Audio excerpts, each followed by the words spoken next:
This is a scene from Mexico Beach, and just to the east of Panama City Beach. And this is basically where the storm came on shore, and we saw a surge. If you look closely here, you can see that the surge actually reaches up to the rooftops there and halfway up the trees. You know, we had been doing some computer representations of the surge in previous days. We've done that for a while here at the Weather Channel. You know, people would write in and they would say, well, why are you showing that? The surge is certainly not going to get that bad. And when you look at this video, that's the answer to that question. Yes, the surge did get that bad. It did get up to 9 feet high. And look at all the debris in that water. The wind is blowing, and who knows what else is in the water, chemicals and oil. You see it right up to the very bottoms of the roofs there in Mexico Beach. I mean, that is a level of destruction that is just complete in that area. It's going to take a very, very long time to recover. And then on top of that, on top of all that water coming in, you've got the wind, and listen to the sound of winds gusting to 120 miles per hour.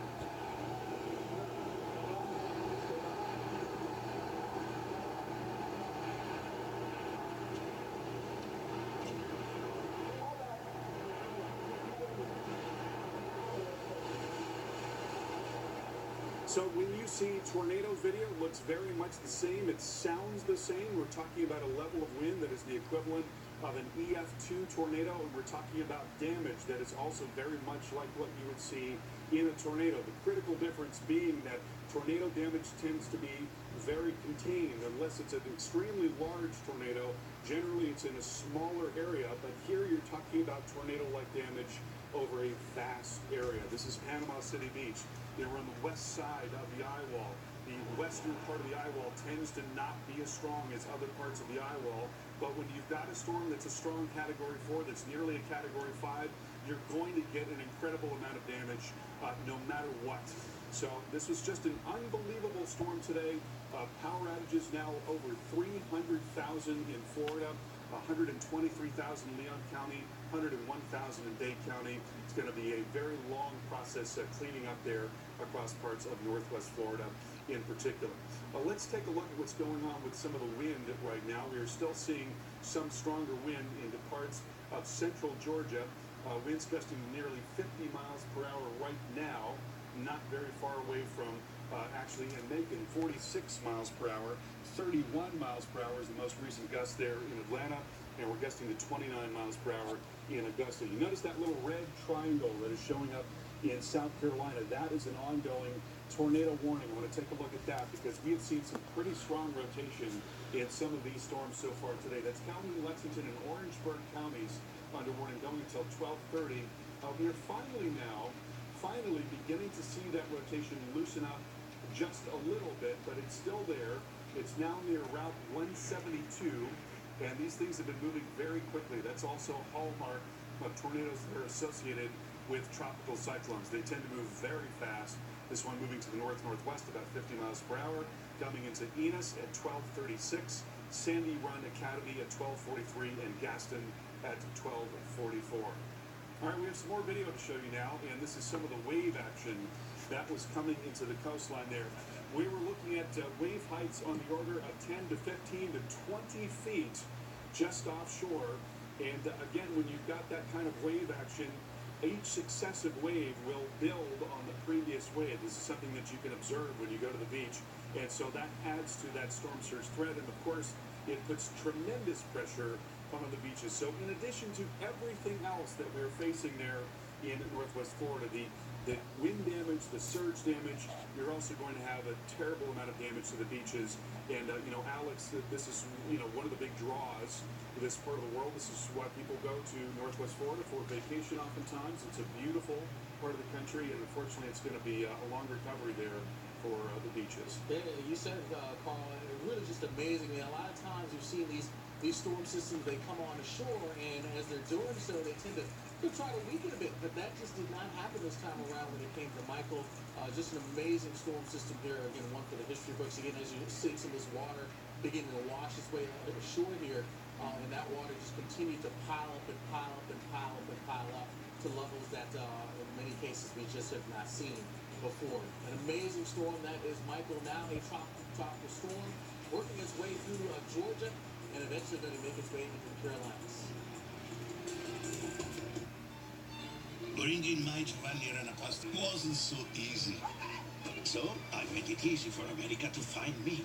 In the refrigerated section, Giovanni Ranapasta. Share what's inside. Today's Best Western rewards you in a flash. Get a free night fast with points that never expire at over 4,200 hotels worldwide. And get double rewards points on every stay. Book now at bestwestern.com. So-so pizza? Not in this house. Because that's no so-so family. That's your family. Which is why you didn't drive.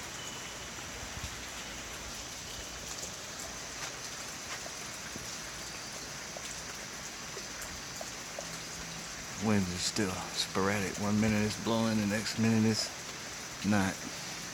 I'm still a couple hours away from Michael's actual arrival.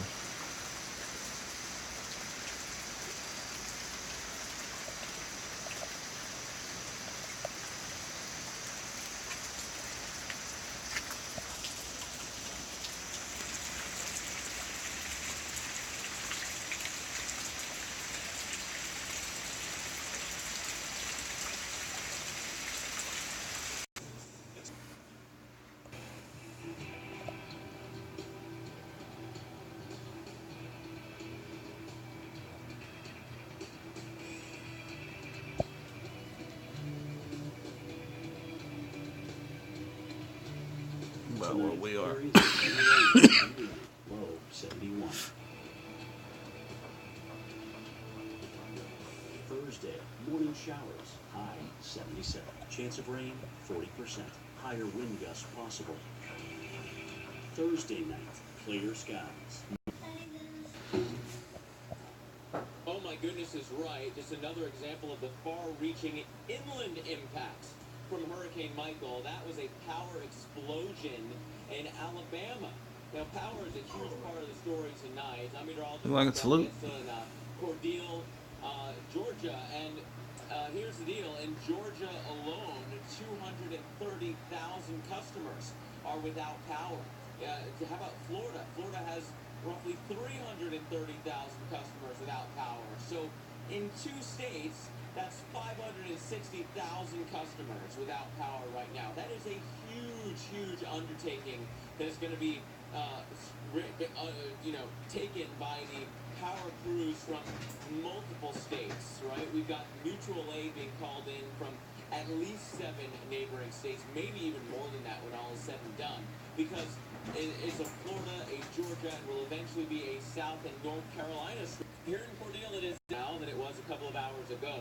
That north side of the eye is, or at least the center of circulation of what is now Tropical Storm Michael, is a much different beast than the south side is. The south side, you've got this little wraparound wind, some light rain, but there are still some big deal issues on that north side. So the power numbers, the power outage numbers could conceivably continue to increase through the rest of the overnight and into tomorrow morning before those crews really get a better handle on things as some light comes up, and that will help, of course. Want to take a look at what the scene was like in Tallahassee. Let's listen in to some of our friends from NBC. A path of devastation. Utter destruction. Utter destruction. As I said, there's going to be a lot of good people hurting. Hurt by the most powerful storm ever to hit the Florida Panhandle. And I'm trying to clear the roadway for the emergency vehicles to get through. Every small Oh, effort God. crucial for what will be a monstrous task ahead. We'll be sending help from air, land, and sea.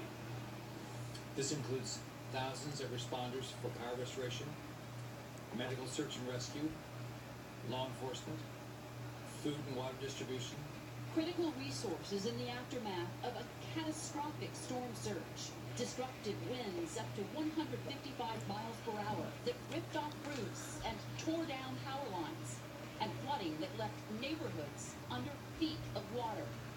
But Michael isn't finished. North Carolina is sparing down another powerful hurricane. Less than a month after Hurricane Florence battered our state. A storm the entire southeast not likely to soon forget.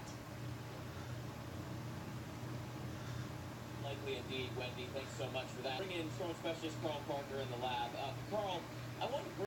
So right near that core of the storm, night and early tomorrow morning. A lot of different hazards overnight and early tomorrow morning in South Carolina.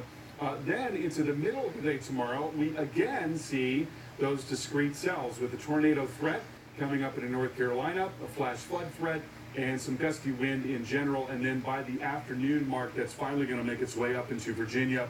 Could be some very heavy flash flood type producing rain there coming up in the southern parts of Virginia. So we've got a long way to go as regards the storm, a long way from being over at this point. There you see the total amount of rain that we're expecting, and Mark, we're talking about a good 3 to 5 inches over a very, very large area. So, you know, good to see that things are now beginning to improve where you are, Mark, but as we've seen again and again, it's just going to be a very long recovery. Remarkable to think of how strong this storm has been. You know, oftentimes at this time of the year, you've got much cooler air that's lurking in the eastern part of the U.S., waiting to weaken a storm as it approaches the northern Gulf, and that was not at all the case in this case. Yeah, oh, absolutely. And you know, Carl, off to my left shoulder, off in the distance, I actually can see I-75 rolling through. What about those the other power highways? goes out, they're not even going to attempt to turn it back on until tomorrow. Crossing over on the kind of the broad side it will be out all night. Go through the overnight and early morning. Well, you know, one thing that really stands out to me right now, surprisingly enough, we didn't lose power during Irma. And we took Irma's best shot. The heaviest of rain sitting right across Interstate 16. With my aquariums, I really don't want to be without power for extended periods of time. Into that 20 corridor as well. We'll have much more on Tropical Storm, Michael, coming up. Our hillside needs all of it. Is made to unmade. Burn 62 years.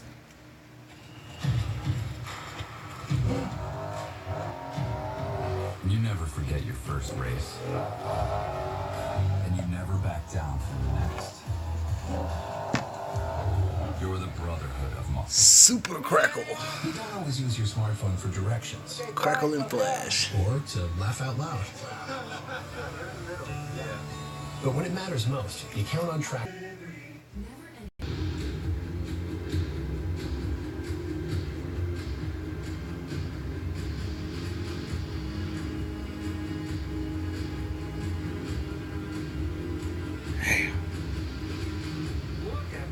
Destruction.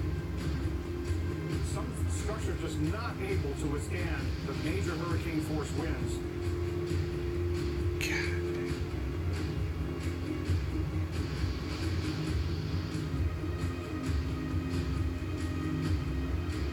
One of the strongest hurricanes to actually ever make landfall in the United States. Boom. That's what I'm worried about. Seen plenty of damage. A lot of signage damage, a lot of fence damage.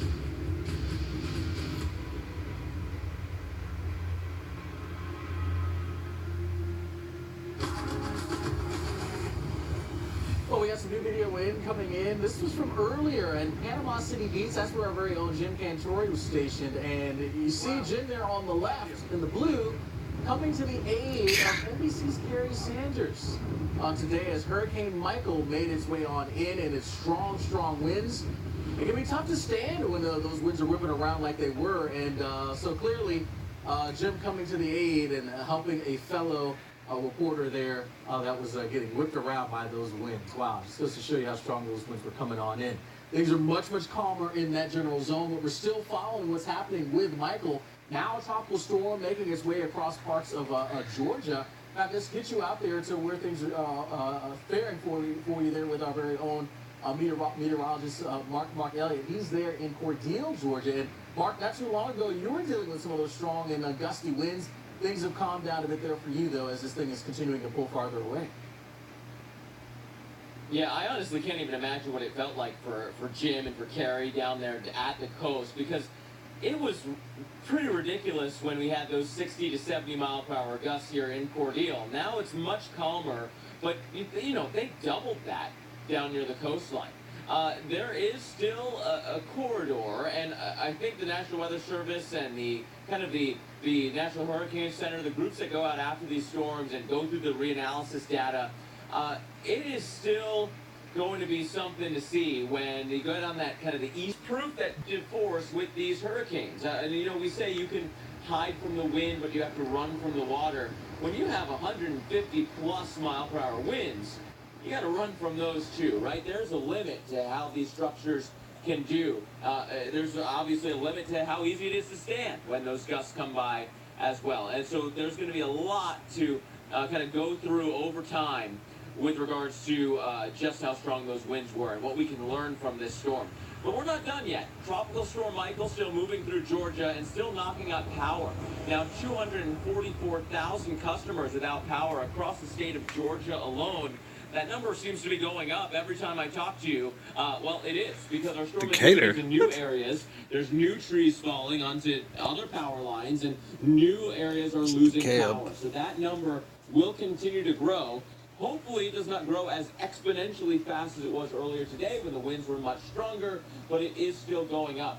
And that's part of the story, right? With approaching 600,000 customers out between Florida to Georgia to the Carolinas, it's just a huge undertaking for these power crews. It's going to take a while to get all those lines rebuilt. Some of the lines have to go back up in Tallahassee. A lot of tree damage there with some huge oak trees. Let's check in with our own Tevin Wooten. Tevin, how's it going tonight? Yeah, Mark, just about 100 miles south of you at Cordell. We're in Tallahassee, Florida, a place known for those trees, as you just mentioned, and they're beautiful until they're down on the ground, and that's what we've sort of come across all across the city. About 200 roads impacted from trees and debris down. Take a look at some of this video, though. Panama City Beach, of course, getting one of the hardest blows from this storm. As it moved through around 12:30 this afternoon Central Time. Just south of Panama City is where that landfall was, near Mexico City, or Mexico Beach, rather, excuse me. And you can just see in this video, nothing. It's hard to make out what things were. Of course, it's going to be some time before a lot of these places are back to normal. You see all the trees there frayed and broken in one direction, and then, of course, the roofs and sidings of buildings just toppled around like Legos and little blocks. And I think we have some video from Tallahassee as well, where we also saw some damage.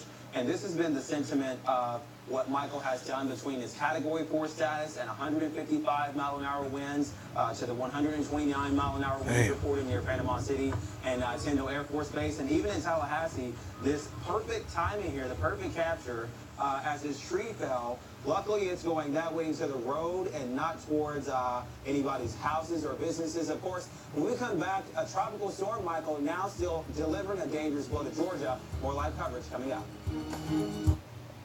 Yeah, it's just you'll see beams and I don't normally watch Fake News Central.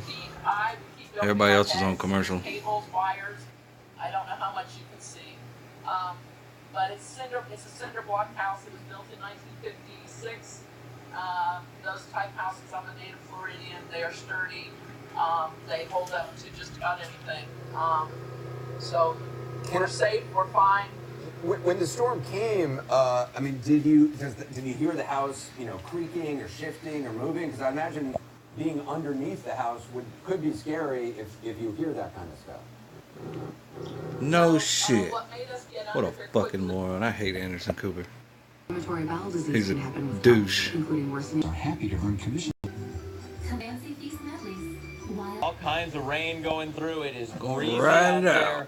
The street lights are swinging around. So almost no cars on the road is a very good thing for Macon, Georgia. Now, in Cordele, Georgia, Elliot here in Cordele, we're talking to some locals who are out kind of going back and forth between their work here at the hotel and made landfall just off to our east. This is what we're left with. Look at the damage. I mean, I'm going to step back just so you can get an idea of perspective, because if I sit close to the camera, you don't get a real picture of how big this actually is. This is a marina that stores boats, okay? And it's probably got 100 boats housed in there. And a bunch of insurance claims throughout the place. I mean, half of it's completely gone. Now, there are boats in there that haven't been touched, but how do you go about cleaning up You know, if you pay to keep a boat in there, it ain't cheap. Bulldoze everything. It's a complete loss. And this is just one of many structures here across Panama City that are like this. We've seen roofs torn off. You have shingles that are just scattered about all over the grounds, flooded roads, power lines down, trees toppled, especially the pines. They took a very hard hit here across parts of Bay County. On top of that, you have no power for pretty much the majority of Panama City Beach, Panama City, and here in the Bay County. It is dark as dark can be here across the city. On top of that, you have no water, as in a mandatory boil water notice and also mandatory curfew until early tomorrow morning. So that's going to really help limit, at least in terms of the rainfall that we have to deal with here from this particular system. So let's get to the very latest here on what's happening. Tallahassee International Airport, well, that has reopened to receive military relief aircraft. Commercial flights will be resuming tomorrow. Now, if you live in Bay County, Florida, well, you are under a mandatory boil water notice, and the power outages, they just continue to climb. Nearly 620,000 customers are without power. Ooh.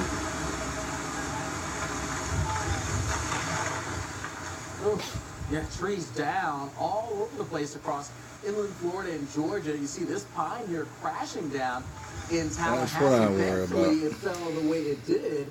It's over a road, but we'd rather that than going through a hole. Tricky. Now, the winds over 100 miles an hour here in Panama City Beach, blowing roofs off buildings, throwing power lines and trees down all across the city. The Bay County EMS and fire department saying tonight, well, they just can't respond to emergency calls. So quite a bit of a mess here with the old record set in 2005. So there you see some of the high water there, and the combined effects of that high water and that tornado-like wind certainly causing widespread damage in these areas from Apalachicola to Mexico Beach and to Panama City Beach. This is going to be one for the books, the strongest storm that we have ever seen there in Northwest Florida. We'll have much more coming. This to crack your home down, homes utterly destroyed. This is a major intersection here, 77 and 78. You can see, I mean, it's creepy. This should be lit up. This should be a major part of the area just north of Panama City, and there is not a light on. You have a lot of law enforcement coming down here, sort of checking things out in different areas. There's been lots of reports of looting in certain areas.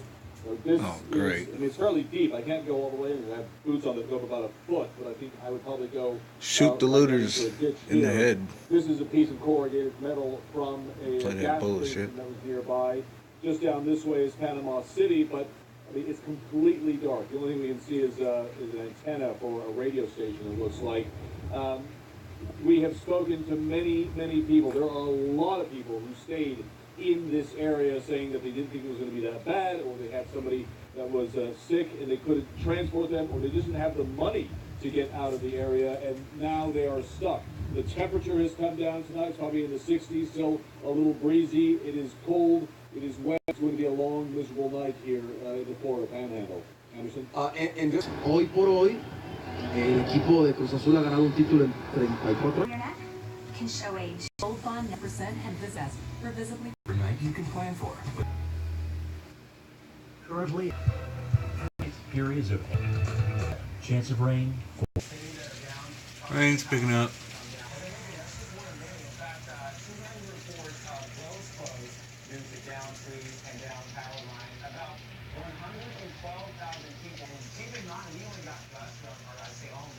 Earlier today, and this is incredible video. This is from Panama City Beach, and when you see a tornado, most of the time the reason why you see the funnel is because there's a cloud developing because of the low pressure in that funnel. Now notice how the visibility is exceptionally low here. That's partially because of the rain that's in the air, but a lot of that is because there's actually cloud that is forming because of the exceptionally low pressure in the eye wall of the storm. It is the very same mechanism that produces cloud in a tornado, so it's very much like being in the middle of a tornado, and not a surprise when you consider the level of damage that we saw, the tornado-like damage that we saw across much of this region. Now, here is Panama City Beach, and look at all the debris flying through the air, things shaking around, roofs being peeled off, pieces of tin being blown down the road. There you see something much larger sort of rolling around there. So that's the type of thing that you're going to get when you have of 120 to 130 miles per hour. Look at that. A tree has been just lifted out of the ground there. and is rolling along. Just incredible destruction. So on several fronts, in terms of the wind damage and also the surge damage, this area is going to be recovering for a very, very long time to come. This was the third most intense hurricane on record to make landfall in the U.S., the third most intense on record, and also the most intense storm to make landfall in the northwest part of Florida. And it's far from over. Right now we're looking at a tropical storm, a 70-mile-per-hour tropical storm moving northeast at 17 miles per hour. It's going to continue to move fairly quickly, we believe, up through parts of Georgia and also South Carolina. Let's take a look at the latest on the storm now. And one thing that we're looking for going forward is some continuing wind and heavy rain. There's the radar picture right there. The wind's still gusting now to 38 miles per hour in Macon and 31 in Augusta. Tornado watch is also in effect here across parts of Georgia and South Carolina. This is the model forecast showing you how we've got the heavy rain and wind coming up into South Carolina tomorrow morning. Some individual cells here that may be capable of producing tornadoes as well. And then going into the afternoon, we expect to see all that weather coming Stay safe, everybody. Into North Carolina. Again, rain moving up and into Virginia. We're going to continue our coverage of this historic storm on the other side of the break. Please stay with us. Shoot all looters.